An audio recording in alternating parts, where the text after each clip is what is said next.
How to get Facebook page link. That's what I will show you in this video.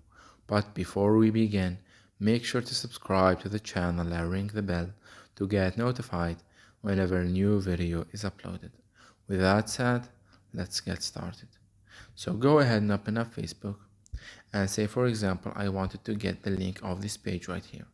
All what I need to do is just click on the share icon at the top right corner, and from the given menu is just click on copy link.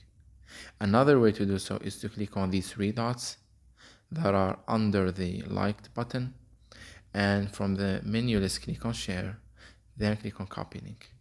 Another way to do so, if you can't find the share button, say for example in this page right here, is to just click on the three dots midway right the screen, and the last section you will see it says page link. Just click on copy link to copy.